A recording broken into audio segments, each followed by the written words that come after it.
야고보서라는 제목으로 하나님의 말씀을 전할 때 크신 은혜가 있기를 축원합니다. 아멘. 네. 오늘은요 신약 성경 중 야고보서에 관해 말씀을 나누고자 합니다. 우리는 성경을요 생명의 책이요 인생의 책으로 압니다. 이 하나님 교회는 성경을 하나님의 말씀으로 믿고 따르는 교회입니다.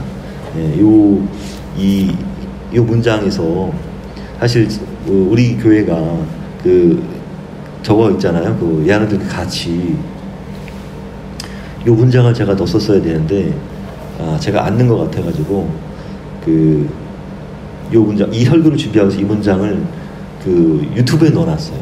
유튜브에 넣어놨고 그래서 다음번에 이제 내년에 다시 이제 뽑을 때는 요 구절을 야나대 교회는 성경을 하나님의 말씀으로 믿고 따르는 교회라는 것을 조금 문장을 좀 넣어서 이제 다시 읽을 테니까 그때는 그렇게 읽으면 될 것 같아요.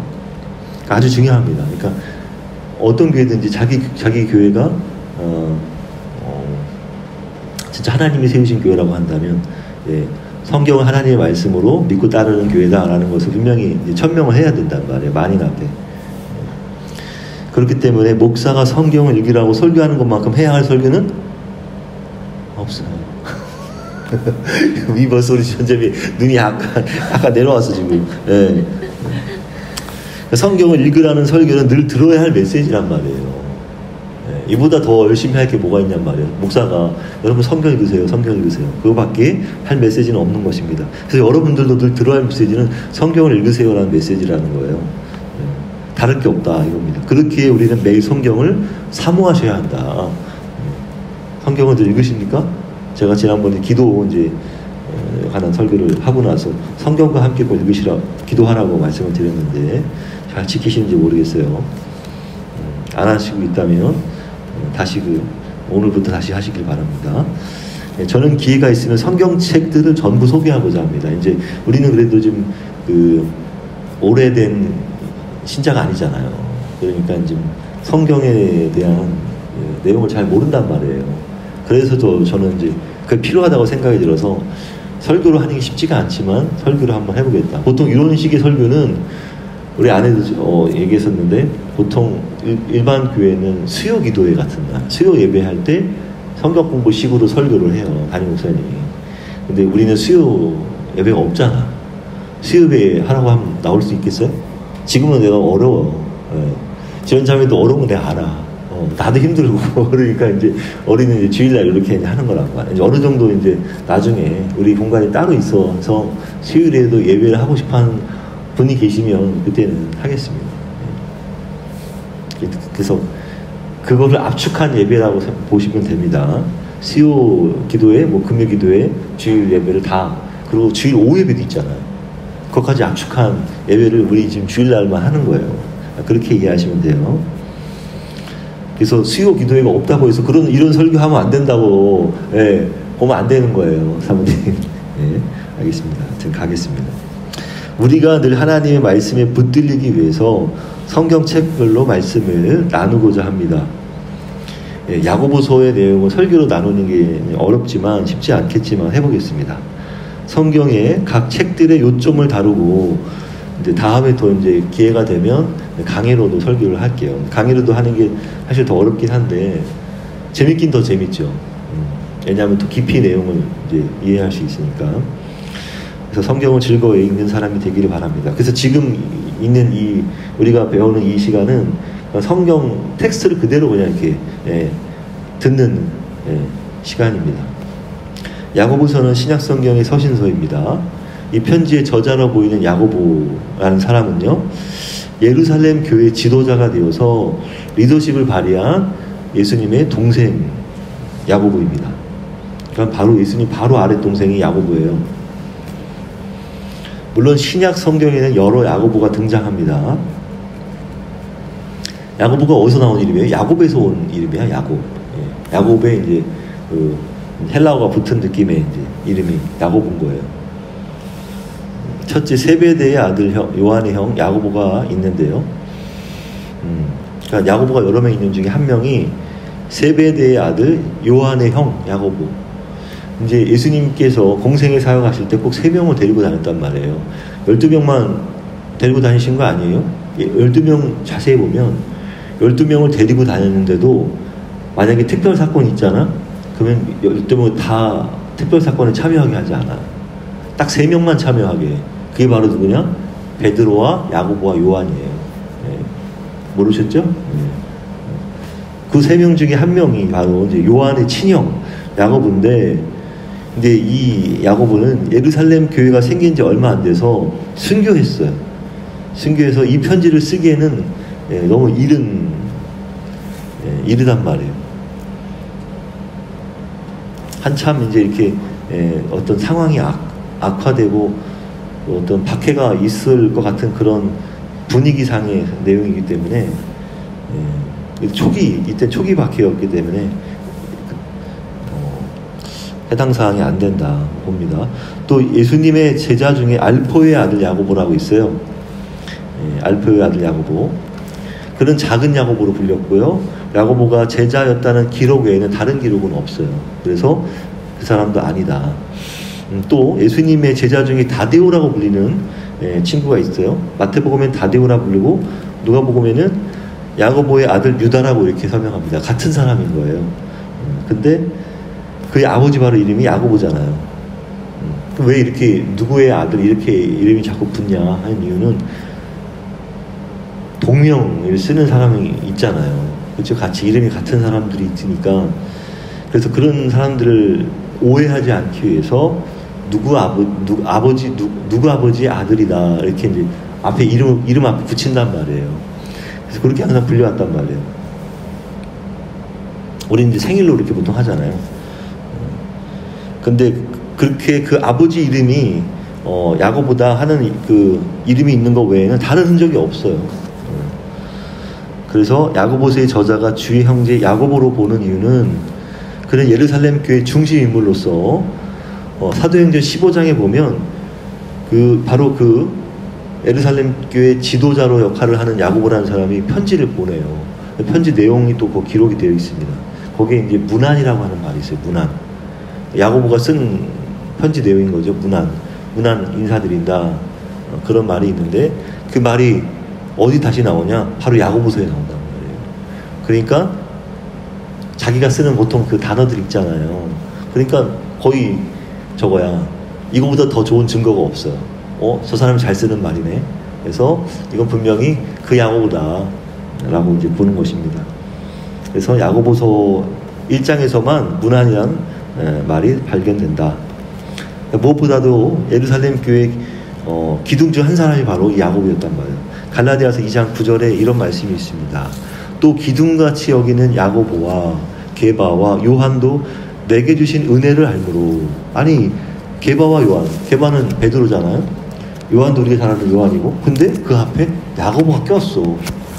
아니 베드로와 요한 앞에 낄 사람은 예수님밖에 없는데 지금 그 앞에 낀 사람이 한 명 생겼네. 바로 누구냐? 예수님의 동생 야고보인 거예요. 네. 갑자기 이 사람이 혜성같이 등장해가지고 기둥같이 여기는 사람이 됐단 말이에요. 그러니까 누가 이 글을 썼냐? 바로 갈라디아서는 바울이 썼잖아요. 바울도 갈라디아 교회에 보낸 편지에서, 그게 바로 갈라디아서예요. 게바와 요한보다도 먼저 야고보를 언급했단 말이에요. 그리고 그런 거 보니 이 사람이 대단한 인물인가 보다. 이게 이제 알 수가 있죠. 편지의 배인, 또 유대교적 흔적이 있어요. 그리고 예수님의 산상수훈에 영향받은 말씀들이 여기에 이제 녹아나 있단 말이에요. 이 야고보서에. 그래서 그의 변명이 왜 의로운 야고보였는지를 가늠하게 할 수 있는 그런 말씀이 바로 이 편지다라고 알 수 있습니다. 그러니까 그 사람이 우리 내용을 봐도 되게 이렇게 의롭게 사는 삶에 대해서, 경건한 삶에 대해서 많은 말씀을 하고 있어요. 그래서 당시 그 야고보의 별명이 의로운 야고보였는데 적절하다. 내용과 그 사람 별명과 일치하는 것 같다. 그런 얘기입니다. 이 책은요, 잘못된 신앙을 바르게 가르치고 교정하기 위해서 쓰여졌습니다. 이 편지는 종교개혁자 마르틴 루터가, 알죠? 마르틴 루터. 우리 세계사 시간에 다 배웠을 텐데 마르틴 루터가 종교개혁을 일으킨 독일 신학자란 말이에요. 신부이기도 하고. 근데 이 사람이 야고보서를 지푸라기 서신이다 이렇게 표현했어요. 왜 그랬을까? 오해가 좀 많은 거죠. 왜냐하면 이 마르틴 루터는 믿음으로 의롭다함을 받는다는 그 창세기 15장 6절에 있는 말씀을 깨닫고 또 시편에도 그런 말씀들이 있거든요. 엄청나게 충격을 받은 거야. 그래가지고 믿음으로 의롭다 하심을 받는 거구나. 믿음이란 행위로서 의롭다함을 받는 게 아니라 그래가지고 이제 엄청 깨달은 거란 말이에요. 그러니까 이 성경 말씀을 제대로 소화하지 못했던 거야. 근데 제대로 이제 보게 된 거지.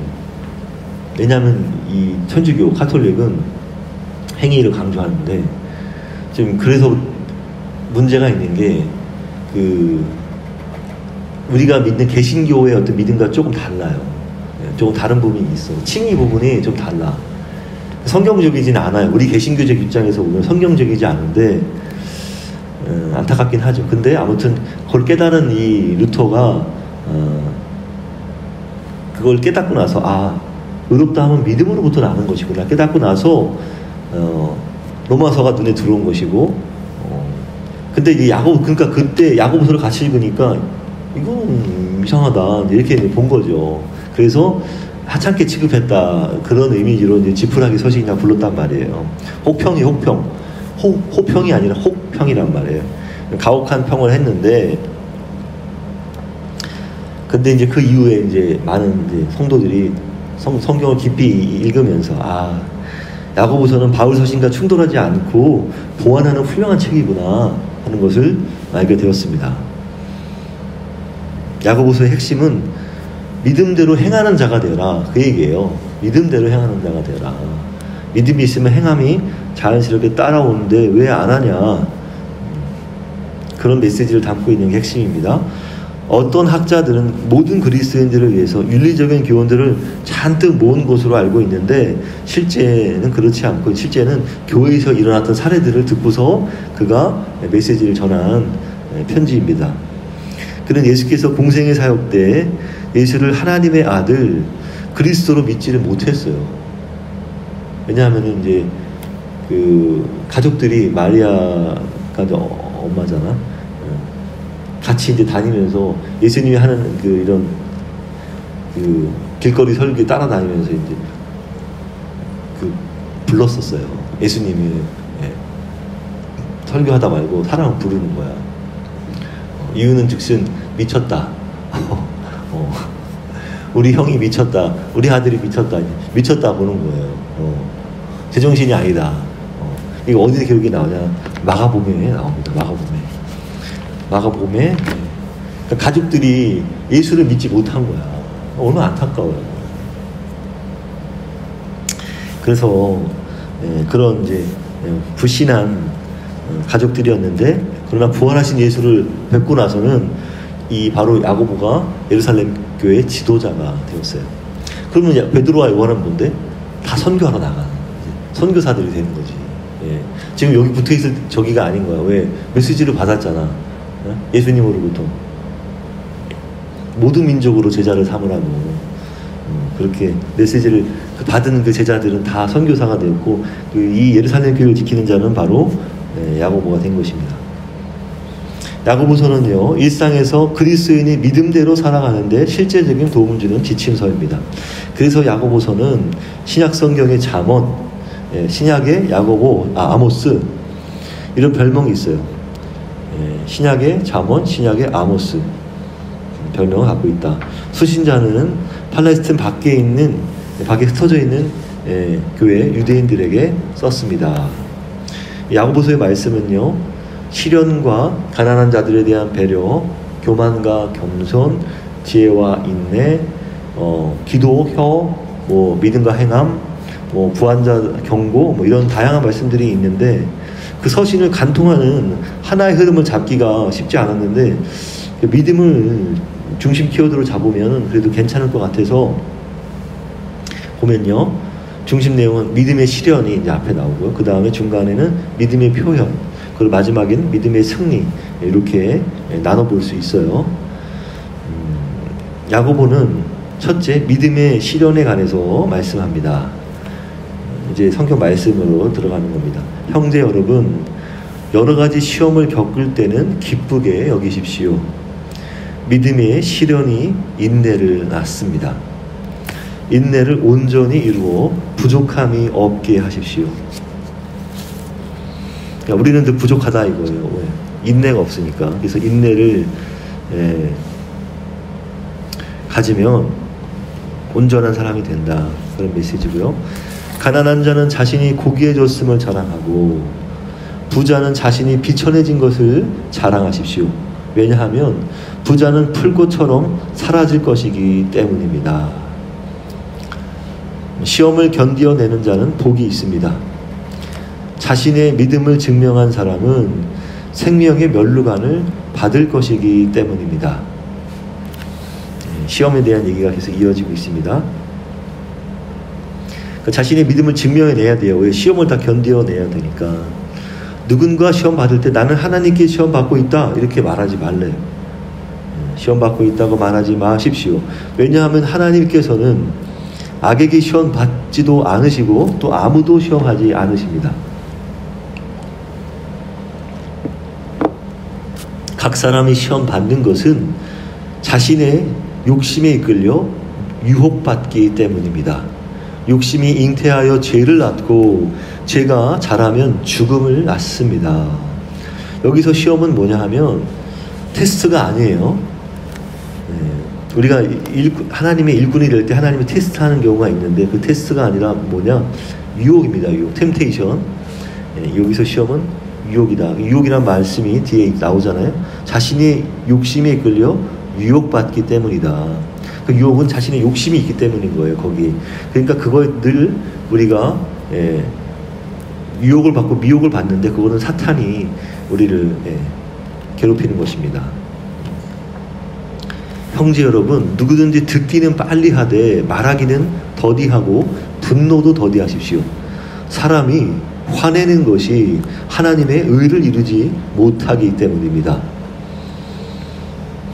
그래서 듣기는 빨리 하고 말하기는 더디하고 분노도 더디하라 말씀합니다. 여러분 안에 심겨진 말씀을 겸손히 받아들이십시오. 여러분 안에 심겨진 말씀이 있다? 그럼 겸손히 받아들여라.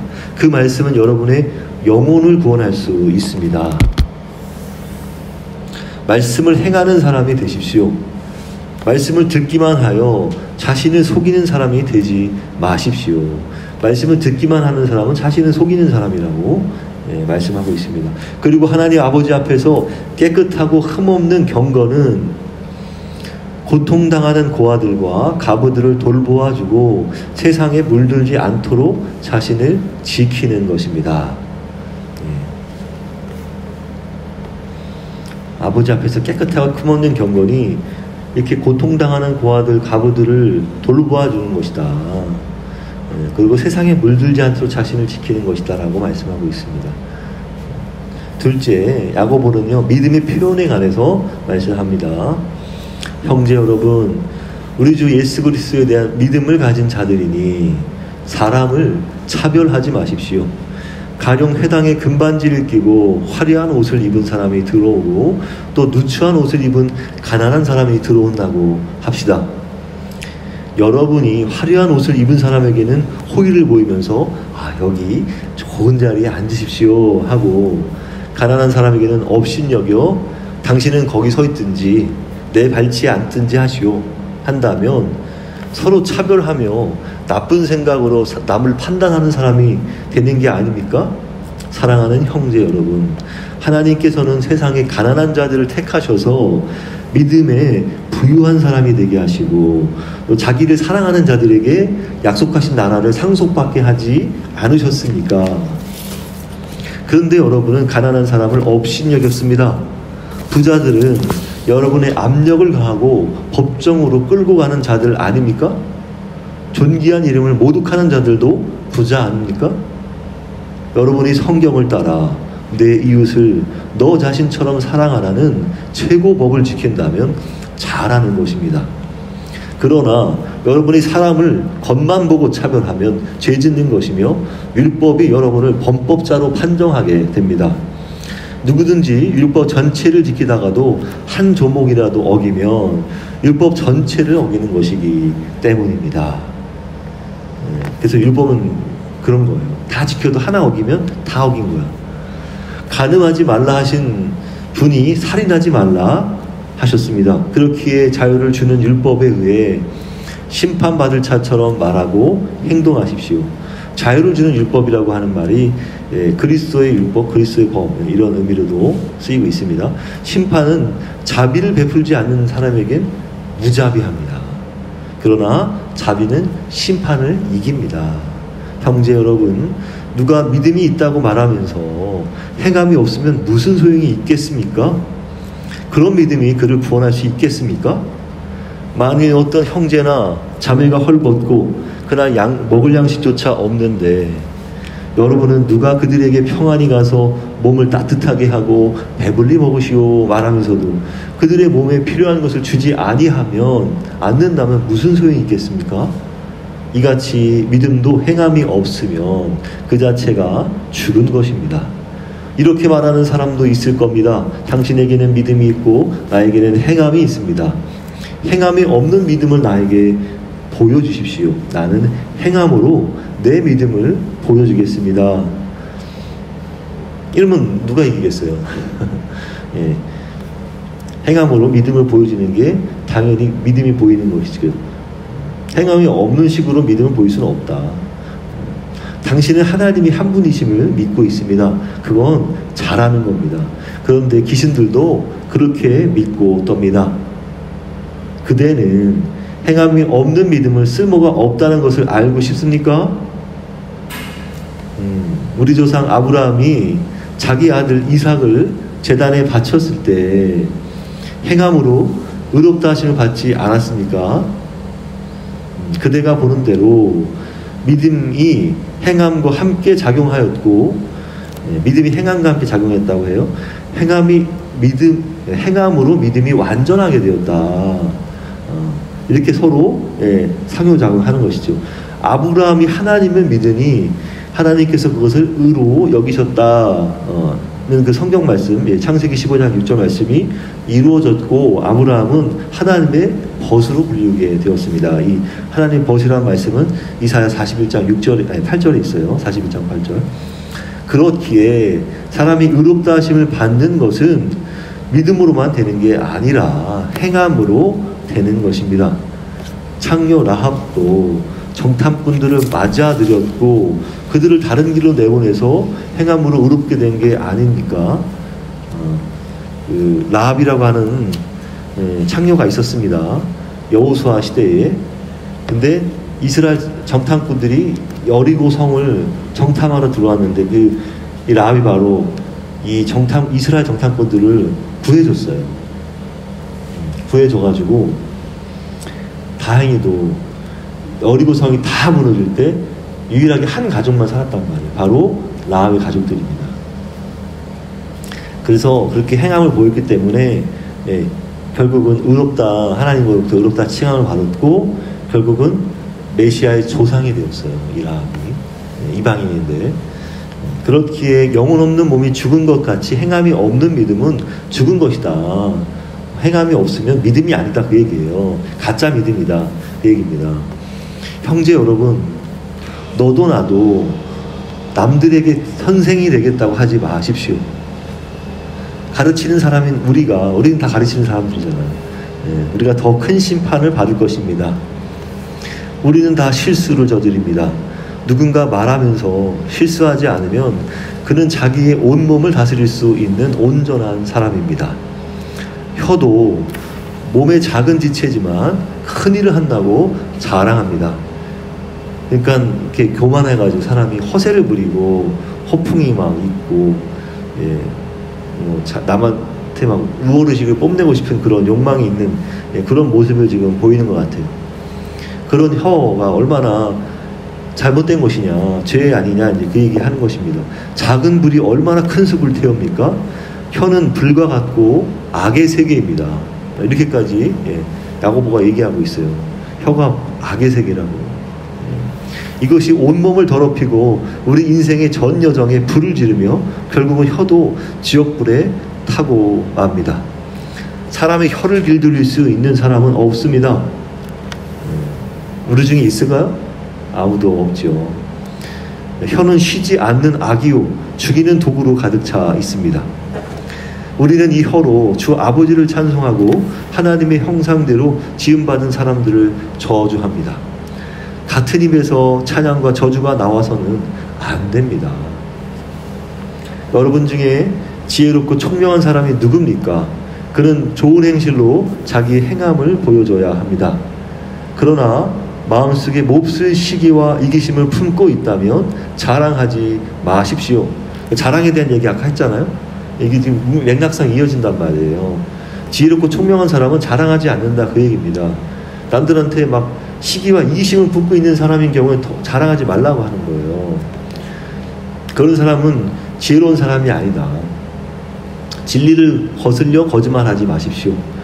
이런 지혜는 위에서 내려온 게 아니라 땅의 것이다. 육신에 속한 것, 마귀에서 온 것입니다.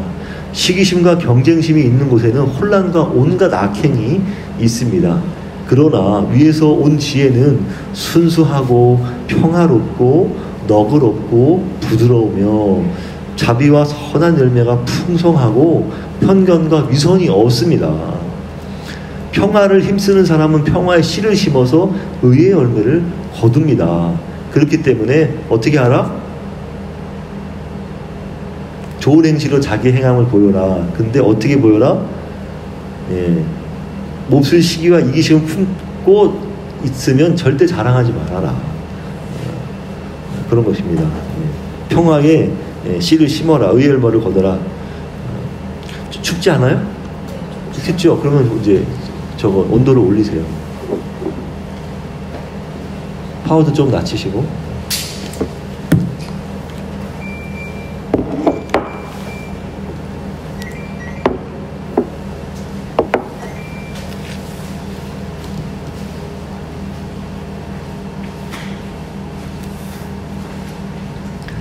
여러분 중에 싸움과 다툼이 어디서 옵니까? 육신의 욕심에서 오는 것 아닙니까? 여러분은 욕심을 부려도 얻지 못하면 살인까지 하고 탐내도 갖지 못하면 싸웁니다. 여러분이 얻지 못하는 것은 구하지 않기 때문이고 구해도 얻지 못하는 것은 정욕에 쓰려고 구하기 때문입니다.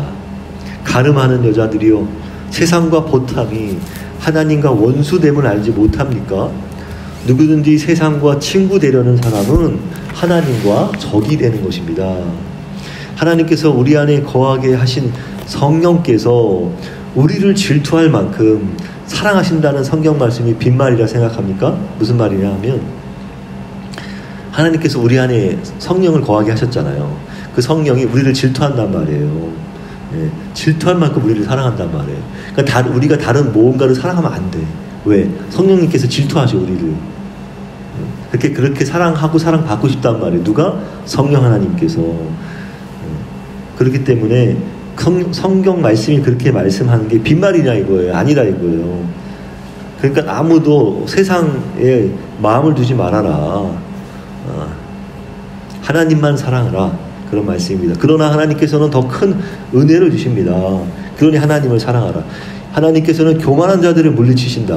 교만한 자들이 이렇게 자랑을 잘한단 말이에요. 교만한 자들을 물리치시고 겸손한 자들에게 은혜를 베푸십니다. 그런즉 하나님께 복종하고 마귀를 대적하십시오. 그런 마귀가 도망할 것입니다. 형제 여러분, 서로 헐뜯지 마십시오. 아까 시기하고 그랬잖아요. 그러니까 시기한다고 시기심과 경쟁심이 있으면 당연히 남을 헐뜯게 됩니다. 형제를 헐뜯거나 심판하는 자는 율법을 헐뜯고 심판하는 것입니다. 율법에 강조를 하고 있어요. 그러니까 이 서신서에서 유일하게 율법을 강조하는 게 바로 이 구절이에요. 다른 구절은 없어요. 오늘이나 내일 어떤 도시에 가서 1년 동안 지내면서 장사하여 돈 벌겠다 라고 하는 자들이요. 이렇게 아마 자랑하는 사람이 있었나 봐요. 한비천 잡아보자. 아, 나 한비천 잡을 수 있어. 어디 가서 나 잘 벌 수 있어. 뭐 이렇게 이제 허세나 허풍이 있었나 봅니다. 자랑을 그런 것을 했는데, 여러분은 내일 일을 알지 못합니다. 생명은 잠깐 나타났다가 없어지는 안개에 지나지 않습니다. 도리어 여러분은 주님께서 원하시면 우리가 살 것이며 이런 일 저런 일도 할 것이다 라고 말해야 합니다. 그런 자랑은 악한 것입니다. 뽐내는 것이고 허풍하는 것이고 허영심이 있다 이겁니다. 사람이 선한 일을 해야 한다는 것을 알고도 하지 않으면 그건 죄입니다. 여기서 이 선한 일은 아무래도 최소한 이런 뽐내는 자랑을 하지 말아라 라는 것도 들어가는 것 같아요. 부한자들은 들으십시오. 앞에 나온 얘기 이어서 부한자들에 대한 경고가 많습니다. 여러분에게 닥쳐올 불행에 울고 통곡하십시오. 여러분의 재물은 썩고 옷들은 좀 먹었습니다. 여러분의 금과 은은 녹슬었습니다. 그 녹이 여러분을 고발할 증거가 되며 불처럼 여러분의 살을 먹을 것입니다. 여러분은 마지막 때에 재물을 쌓았습니다. 보십시오. 여러분의 밭에서 곡식 뺀 일꾼들에게 주지 않고 가로챈 품삯이 소리 지르고 있습니다. 추수한 일꾼들의 아우성이 만군의 주님의 귀에 들어갔습니다. 여러분은 세상에서 사치와 쾌락을 누렸으며 자기 배만 누렸습니다. 여러분은 의인을 정죄하고 죽였으나 그는 여러분에게 대항하지 않았습니다. 이 말씀을 보면 구체적인 내용이 있지는 않잖아요. 설명이 없으니까 모르겠는데 사건이 있었다는 것을 알 수 있잖아요. 최소한. 그러니까 부자들이 어떤 의인을 죽였나 봐요. 근데 그 사람은 이 부자들에게 저항하지 않았나 봐요. 근데 이 부자들은 잘못한 게 뭐예요? 아무래도 이 의인은 아마 죽었던 의인은 추수한 일꾼 중에 하나일 수도 있어요. 열심히 일을 했는데 노동의 대가를 안 주잖아. 약속했던 삭스를 안 주니까 얼마나 이제 따졌겠어요. 근데 이 의인이 아마 죽이지 않았나 봅니다. 그러니까 정죄하고 죽였다고 이제 기록하고 있잖아요. 그래서 여러분은 세상에서 사치와 쾌락을 누렸으며 자기 배만 누렸습니다라고 이렇게 아주 무섭게 얘기하고 있는 겁니다.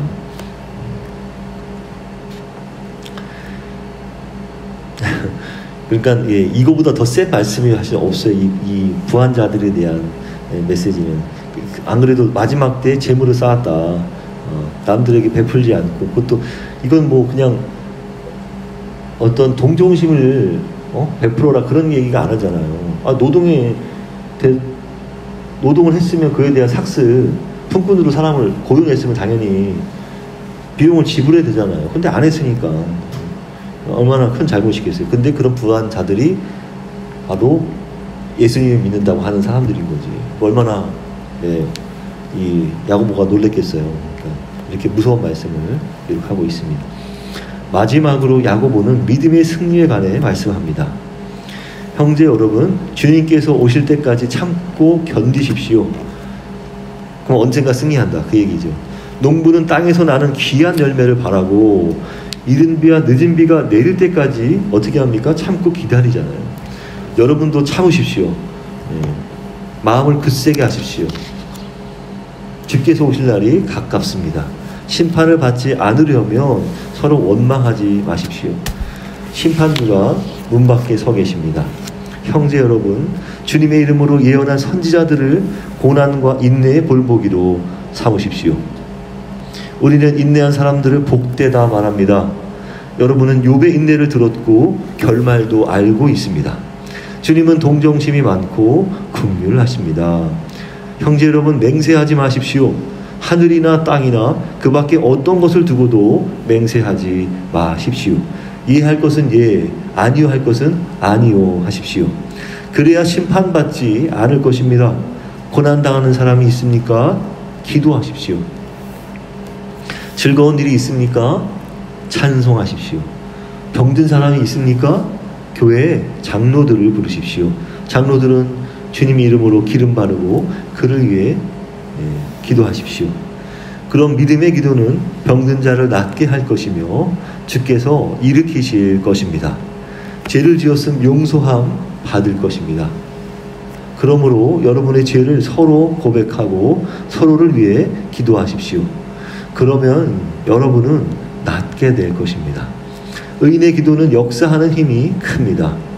엘리야는 우리와 같은 본성을 가졌으나 비가 오지 않도록 간절히 기도하니 3년 6개월이나 땅에 비가 내리지 않았고, 다시 기도하니 하늘이 비를 내리고 땅은 열매를 맺었습니다. 형제 여러분, 여러분 가운데 어떤 사람이 진리를 벗어나 헤매고 있을 때 그를 다시 돌아서게 한다면, 죄인을 그릇된 길에서 돌아서게 하는 사람은 죄인의 영혼을 죽음에서 구원할 것이며 허다한 죄들을 덮을 것입니다. 여기까지가 야고보서 말씀입니다. 야고보서의 귀한 말씀들을 통해서 더욱 무르익고 성숙하며 믿음의 행함을 보이며 믿음의 열매를 맺는 저와 여러분 예하나금 교회 되시길 빕니다. 함께 기도하겠습니다.